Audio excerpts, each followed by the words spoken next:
하나님 말씀 창세기 24장에서 보겠습니다. 창세기 24장 1절부터 9절까지.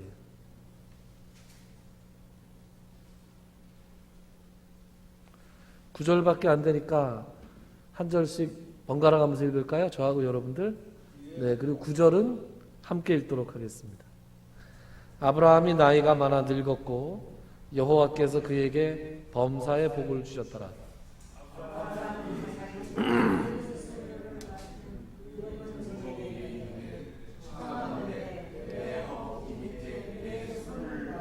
내가 너에게 하늘의 하나님 땅의 하나님이신 여호와를 가리켜 맹세하게 하노니 너는 내가 거주하는 이 지방 가나안 족속의 딸 중에서 내 아들을 위하여 아내를 택하지 말고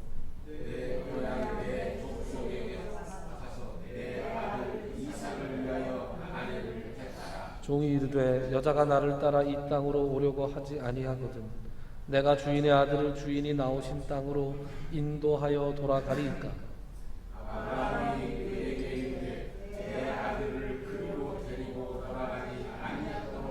하늘의 하나님 여호와께서 나를 내 아버지의 집과 내 고향 땅에서 떠나게 하시고 내게 말씀하시며 내게 맹세하여 이르시기를 이 땅을 내 씨에게 주리라 하셨으니 그가 그 사자를 너보다 앞서 보내실지라 내가 거기서 내 아들을 위하여 아내를 택할지니라.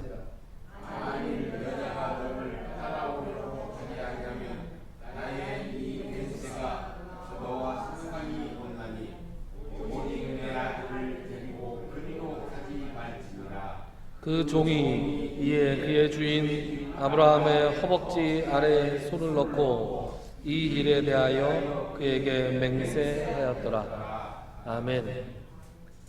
자, 창세기 24장으로 왔습니다. 창세기 24장 1절에 보니까 이렇게 시작합니다. 아브라함이 나이가 많아 늙었고 여호와께서 그에게 범사의 복을 주셨더라. 아브라함이 늙었다고 그래요. 이때 아브라함의 나이가 140세입니다. 사라가 127세에 죽었잖아요. 아브라함은 사라보다 10살이 많았으니까 사라가 죽을 때 아브라함은 137세였고 학자들에 따르면 대략 이때가 140세쯤이다. 그런데 여러분 한번 생각해 보시죠. 140세는 늙은 거고 100세는 젊은 겁니까? 아닌 것 같은데요. 제가 보기에 성경에서 이제 아브라함이 늙었다 이렇게 표현한 것은 이제 그가 퇴장할 때가 되었다 그런 뜻입니다. 그럼 이제 누가 등장해야 돼요? 이삭이 등장할 때가 됐습니다. 젊었다 늙었다라는 것은 단순히 생물학적인 나이를 의미하지 않습니다. 이제 젊었다 늙었다라는 것은 하나님께로부터 받은 사명이 있느냐 없느냐에 달려 있습니다. 하나님께서 부여하신 하나님께서 주신 소명이 있는 사람은 결코 늙지 않습니다. 우리가 헤브론에 대해서 살펴보면서 우리가 새롭게 알게 된 인물이 있죠. 갈렙이라는 인물입니다. 여호수아와 갈렙. 그 갈렙이 헤브론을 달라고 하면서 여호수아에게 나와서 한 말을 기억하십니까? 뭐라고 해요? 모세가 나를 보내던 날과 같이 오늘도 내가 여전히 강건하다. 그런데 이때 갈렙의 나이가 85세입니다. 내가 오늘날 85세로 돼 모세가 나를 보내던 날과 같이 오늘도 내가 여전히 강건하니 내 힘이 그때나 지금이나 같아서 싸움에나 출입에 감당할 수 있으니 그날에 여호와께서 말씀하신 이 산지를 지금 내게 주소서. 그곳에는 당신도 그날에 들으셨거니와 그곳에는 아낙 사람이 있고 그 성읍들은 크고 견고할지라도 여호와께서 나와 함께 하시면 내가 여호와께서 말씀하신 대로 그들을 쫓아낼 것입니다. 그래서 여호수아가 거기서 축복을 하고 갈렙에게 헤브론을 주고 헤브론은 자기 부족들을 이끌고 헤브론을 쳐서 차지합니다. 제가 이 설교를 하던 날 식사를 하면서 안성영 장로님께서 이렇게 말씀하시더라고요. 그래서 온누리교회에서는 말이에요, 목사님, 85세 이하로는 늙었다라는 말을, 나이 들었다라는 말을 못하게 하고 있다. 왜요? 갈렙 때문에. 그런 말씀을 하시더라고요. 그래서 웃었습니다. 여러분, 85세가 문제겠습니까? 소명이 문제입니다. 신체적인 나이는 중요하지 않습니다. 여러분, 제가 여러 번 선포했지만 우리 교회 은퇴 없습니다. 우리 교회 다들 7학년부터 시작하셨는데 무슨 은퇴를 하세요? 시작을 7학년부터 하셨어요. 그러니까 은퇴가 없습니다. 우리 은퇴 후 학교. 여러분, 박사과정 다음에 무슨 과정이 있는지 아세요? 박사과정 다음에 뭐가 있는지 모르시죠? 박사 후 과정이라고 있어요. 포스트 닥터라고. 우리는 다 포닥 과정이에요, 지금. 포닥 과정이기 때문에 우리 교회는 뭐 은퇴 이런 거 없습니다. 미리 얘기해 둡니다. 네. 없어요. 은퇴가. 은퇴 없습니다. 제가 70대면 그때 한번 생각을 해보겠습니다. 자, 어쨌든 우리 교회는 은퇴가 없는데 아브라함은 은퇴 시점이 왔어요. 그래서 아브라함에게 이제 하나님께서 이제 은퇴를 명령하시면서 이제 마지막 소명이 남았어요. 마지막 소명이 뭘까요, 여러분? 약속의 아들 이삭 장가 보내야죠. 그게 아브라함에게 주어진 마지막 소명이었습니다. 그러니까 이 소명을 다하기까지는 아브라함은 이제 하나님 곁으로 갈 수는 없는 거예요. 그래서 오늘 2절에 보면 이런 말씀이 나옵니다. 아브라함이 자기 집 모든 소유를 맡은 늙은 종에게 이르되 청하간대 내 허벅지 밑에 내 손을 넣어라. 허벅지 밑에 손을 넣어요? 허벅지 밑에 뭐가 있는데? 중요한 약속을 할 때 예전에 아브라함이 살던 이 동네에서는 아주 중요한 약속을 할 때 허벅지 밑에 손을 넣게 합니다. 네, 여러분들 생각하듯이 그거 만지라 그러는 거예요. 그거 만지면서 이제 약속을 하게 합니다.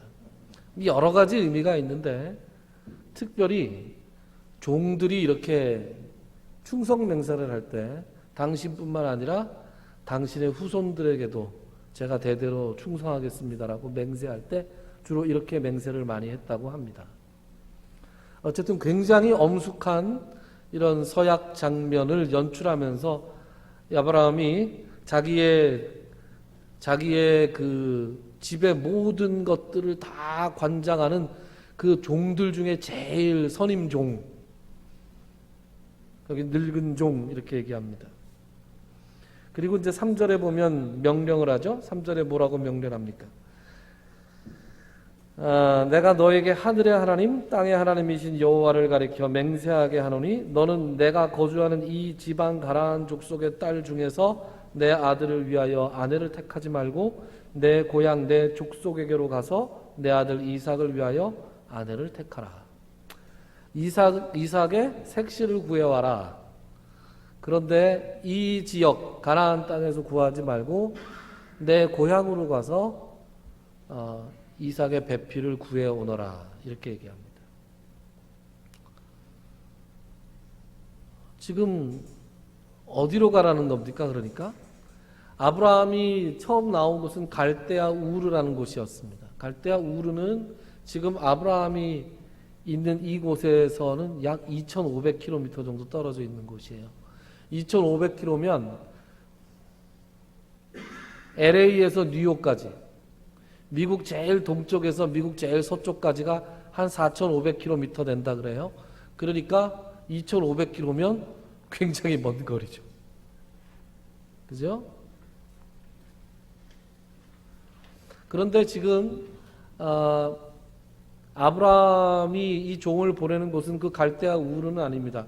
여러분 제가 헤브론 설명할 때 갈대아 우르에서 나오다가 하란이라는 곳에 머물렀다 그랬어요.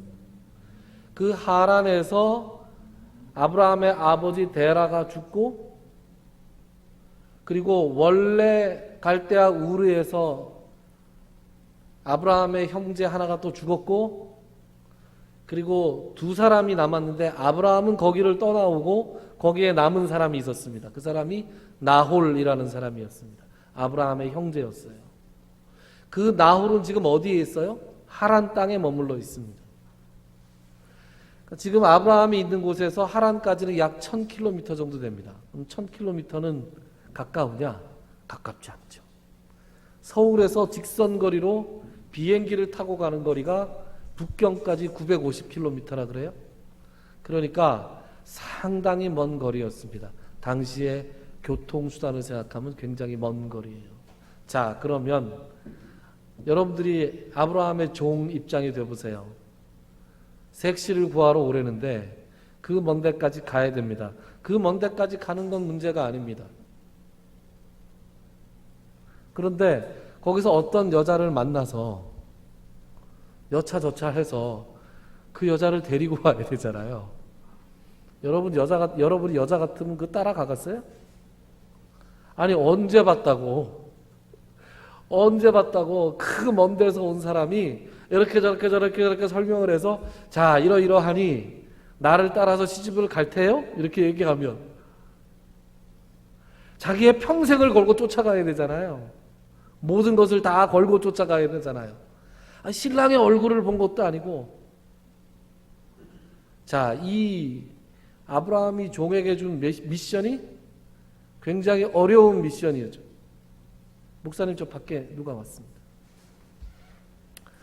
미션이 주어졌는데 그 미션은 요새 말로 미션 임파서블, 이 해내기가 굉장히 어려운 미션이었어요. 그래서 종이 딱 들으니까, 야, 이거 장난이 아닌데? 이거 보통 일이 아닌데? 그래서 5절에 이렇게 물어봅니다. 5절에 뭐라고 물어봐요? 종이 이르되 여자가 나를 따라 이 땅으로 오려고 하지 아니하거든 내가 주인의 아들을 주인이 나오신 땅으로 인도하여 돌아가리까? 안 따라온다 그러면 어떡하지요? 그러면 신랑을 데리고 갈까요? 이렇게 물어봅니다. 여러분 어떠세요? 이 편이 훨씬 더 쉽죠? 이 편이 인간적으로 볼 때 좀 더 합리적으로 보이죠?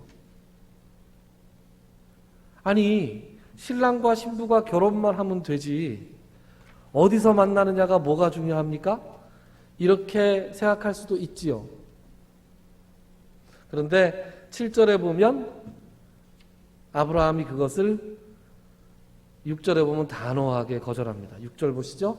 아브라함이 그에게 이르되 내 아들을 그리로 데리고 돌아가지 아니하도록 하라. 아브라함이 손을 딱 그어줍니다. 거기서 여자가 오겠다고 하지 아니하면 내 아들을 그리로 데리고 가지는 말아라. 그러면서 이유를 댑니다. 7절 상반절 보면 이런 말씀이 나오죠. 하늘의 하나님 여호와께서 나를 내 아버지의 집과 내 고향 땅에서 떠나게 하시고 내게 말씀하시며 내게 맹세하여 이르시기를 이 땅을 내 씨에게 주리라.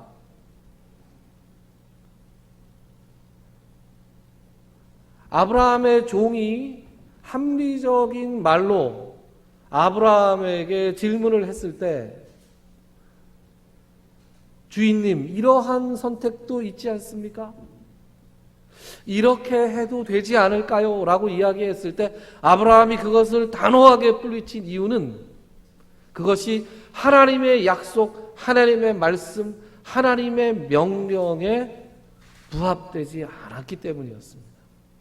여러분, 과거의 아브라함은 어땠어요? 과거의 아브라함은 그렇지 않았습니다. 내 몸에서 난 씨라야 이렇게 얘기했을 때 인간적인 꾀를 냈던 사람입니다. 그렇지 않습니까?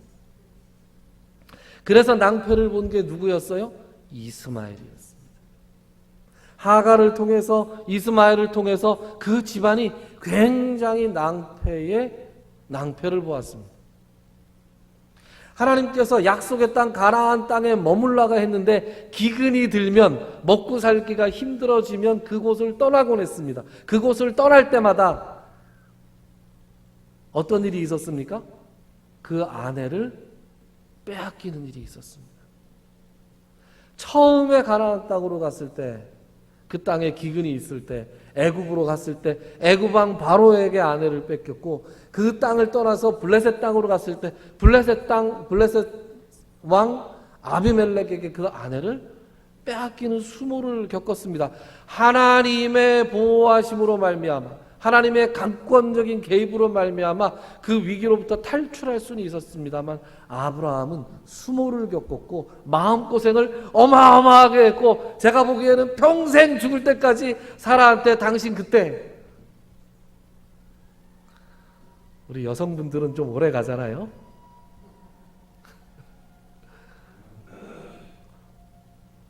그래서 아브라함은 젊었을 때 인간적인 방법을, 자칫 합리적인 방법을 잘 동원했던 사람이었습니다. 그런데 그가 이제 140대가 되고, 그가 이제 수많은 경험들을 통해서 하나님의 약속, 하나님의 말씀, 하나님의 명령에서 조금도 흔들리지 말아야 한다는 것을 깨달은 거예요. 그래서 다시 한번 그 사라를 통해서가 아니라 이번에는 아브라함의 종을 통해서, 자기가 가장 신뢰하는 종을 통해서 인간적인 방법을 도전해 왔을 때 아브라함이 그것을 단호하게 뿌리칩니다. 아니다! 그 아들을 그 땅으로는 데리고 가지 마라. 하나님께서 나로 하여금 그 땅을 떠나게 하셨다.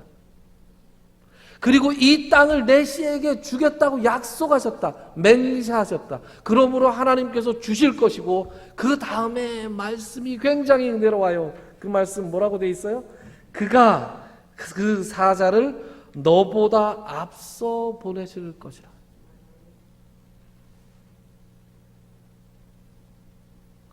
너에게 준 그 미션이 어려워 보이지? 그 미션이 인간적으로 볼 때 너무나 불가능해 보이지? 너무나 어려울 것 같지? 아니 도대체 제가 무슨 수로 그 여자를 이곳까지 데리고 옵니까? 그런 의심이 들지? 그런 의심이 들지만 믿어라 이거예요. 뭘 믿어요? 하나님께서 그 사자를 너보다 앞서서 그곳으로 보내실 것이다. 여러분, 아브라함은 이러한 믿음을 어디에서 얻었을까요? 아브라함이 이 믿음을 얻게 된 계기가 있었습니다. 그게 뭐예요? 아브라함이 여호와 이레라는 말을 한 적이 있죠. 어떤 경우에 어떤 상황이었습니까? 이삭을 하나님께서 제물로 바치라, 번제로 드리라고 했을 때 그가 엄청나게 많은 고민, 번뇌를 안고 이삭을 모리아산으로 데리고 가서 마침내 결국은 하나님의 명령을 따라 이삭을 번제로 드리려고 했을 때 하나님께서 아브라함아, 제동을 거시잖아요. 그러면서 아브라함이 이삭에게 들려줬던 대로, 아버지, 번제할 나무도 있는데 번제할 어린 양은 어디 있습니까? 아들아, 번제할 어린 양은 하나님께서 친히 준비하시리라. 그때는 자기도 모르는 사이에, 자기도 당황해서 그 질문에 엉겁결에 대답한 것이 그의 신앙 고백이 됐어요. 그래서 그 땅을 일컬어 아브라함이 뭐라고 그랬어요? 여호와 이레, 하나님께서 준비하시리라. 그래서 그 이후에 그 이후에 아브라함의 신앙은 여호와 이레의 신앙이었어요. 그 이후로는 다시는 흔들리지 않는 거예요. 하나님께서 이 땅을 주실 것이다. 하나님께서 나의 씨앗을 통해서 주실 것이다. 하나님께서 이 땅에서 배필을 구하지 말고 내 고향에서 배필을, 내 자식을 위한 배필을 주실 것이고, 그것이 만약에 하나님의 뜻이라면 하나님께서 그 사자를 모리아 산에도 앞서 보내셨던 것처럼 하란 땅에도 앞서 보내셔서 모든 것을 다 준비하실 것이다. 여러분, 아브라함의 지금 모습을 한번 이렇게 상상을 해보면 굉장히 비장하고 굉장히 늠름한, 흔들리지 않는 그런 신앙인의 모습이 그려지는 것 같아요.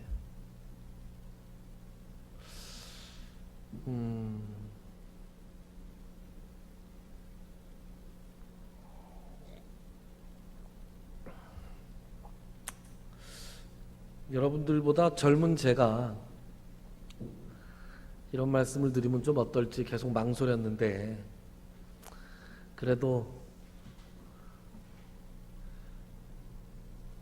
한번 해보죠.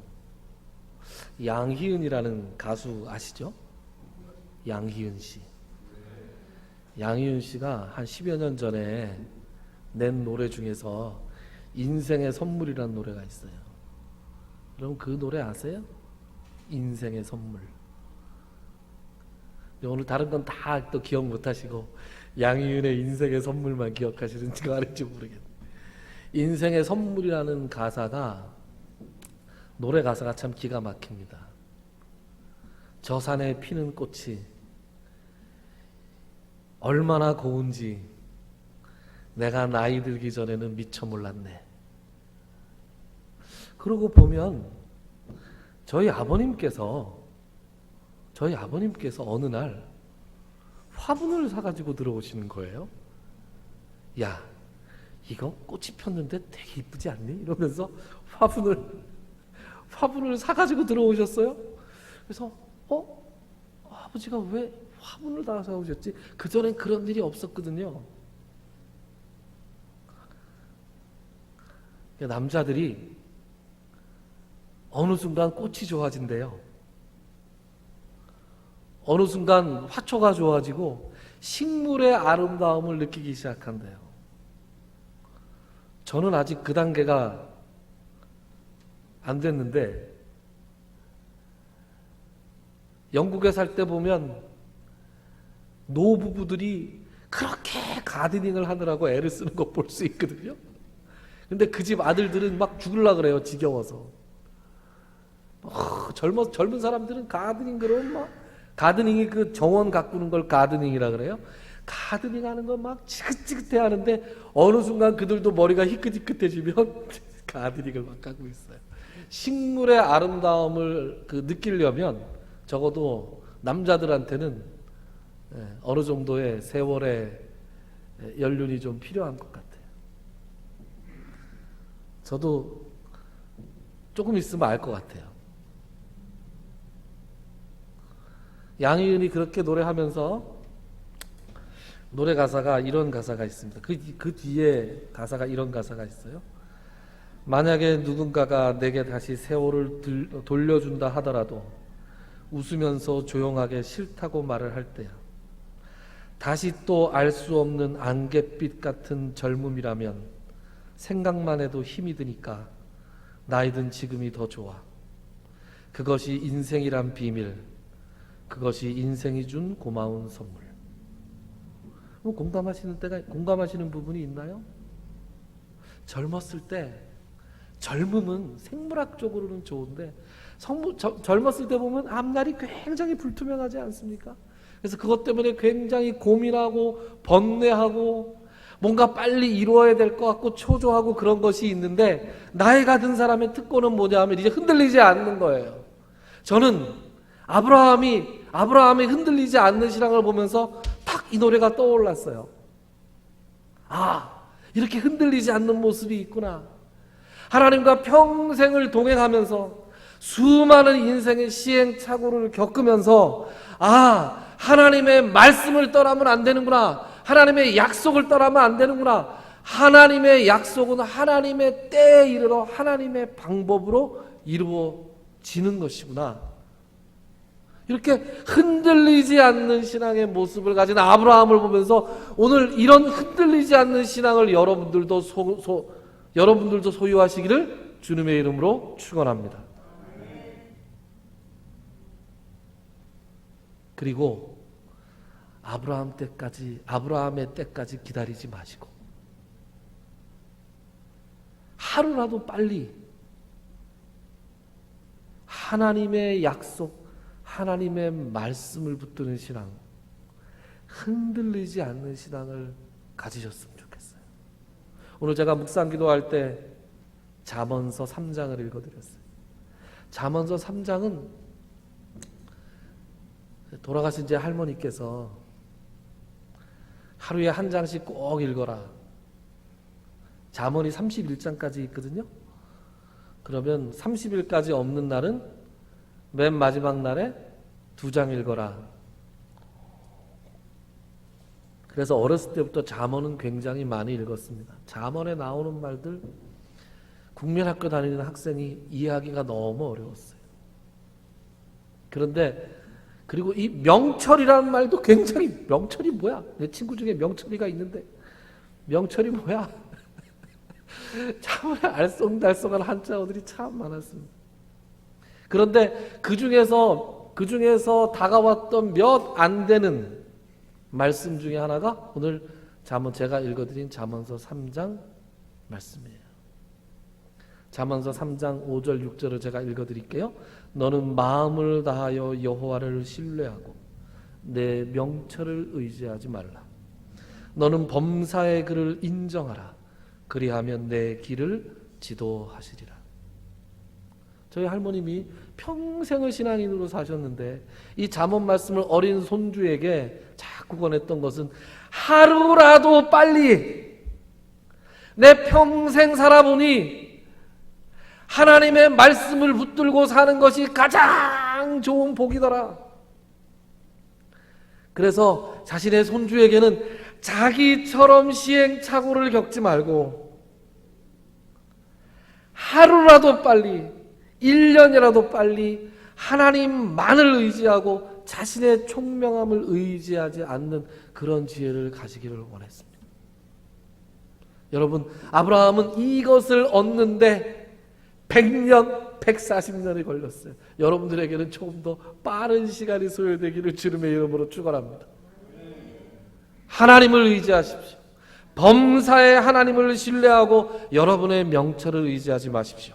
하나님을 범사에 인정하시고 그리하여 하나님께서 여러분의 길을 지도하시는 것을 체험하실 수 있는 여러분들이 되시기를 주님의 이름으로 축원합니다.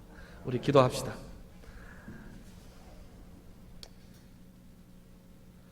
하나님께서 우리에게 약속하시고 하나님께서 우리에게 말씀하시고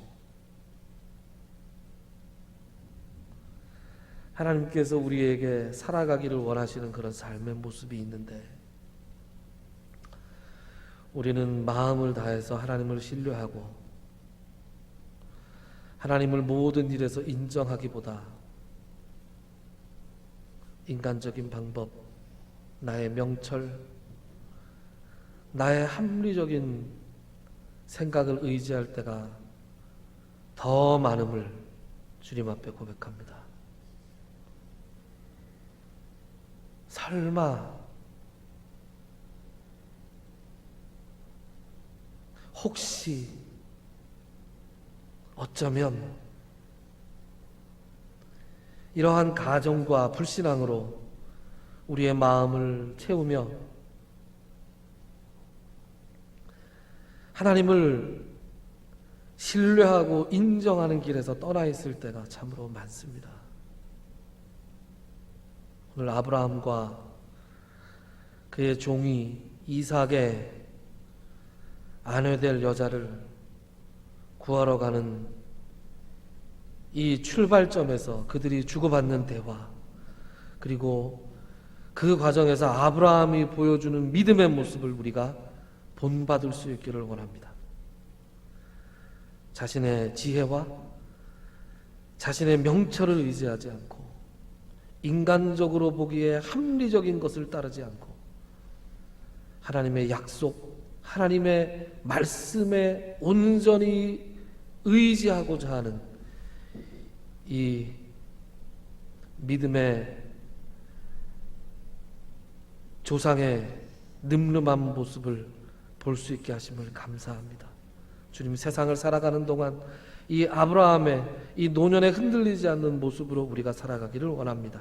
하루라도 빨리, 1년이라도 빨리, 좀 더 빨리 아브라함의 신앙을 우리가 터득하고 우리의 명철을 의지하지 않고 우리의 모든 길을 지도하시는 하나님을 인정할 수 있는 우리들이 되게 하여 주시옵소서. 예수님의 이름으로 기도드리옵나이다. 아멘.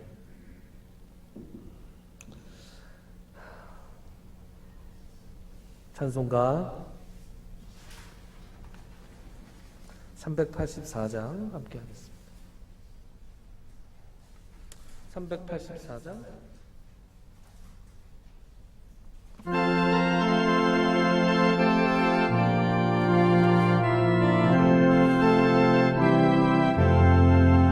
나의 갈 길 가다듬고 예수 인도하시니 내 주 안에 있는 그 어찌 의심하리요.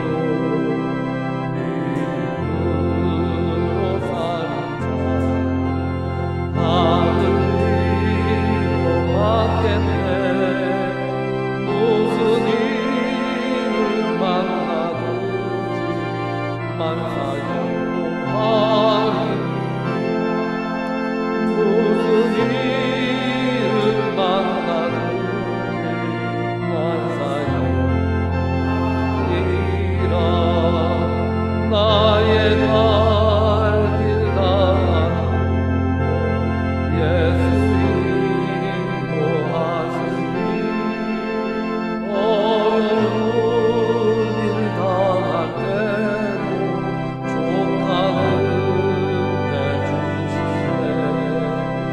나는 시기보다 영혼 매우 바라다. 나의 앞에 반석에서 생명하게 하시네. 나의 앞에 반석에서 생명하게 하시네. 나의 알길 가다듬고 예수 인도하시니 그의 사랑 어찌든지 말로 할 수 없구나.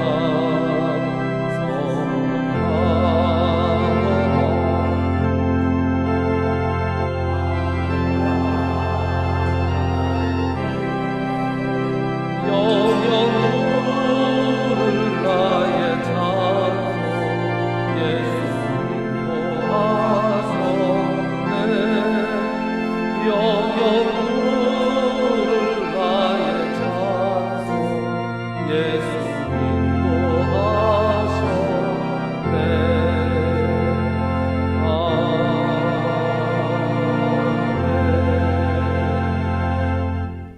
이제는 우리 주 예수 그리스도의 무한하신 은혜와 하나님 아버지의 지극하신 사랑하심과 성령님의 감동, 감화, 교통, 치유하시는 역사가 오늘 이곳에서 또 각자의 처소에서 함께 하나님께 예배드리는 모든 성도님들 머리 위에와 그들의 가정과 그들이 행하는 모든 사역 위에, 특별히 그들의 환부 위에 이제로 영원토록 함께 있을지어다.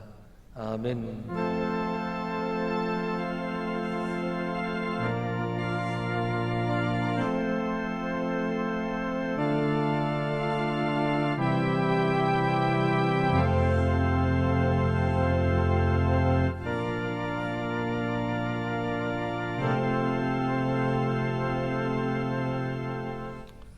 예배 마쳤습니다. 감사합니다.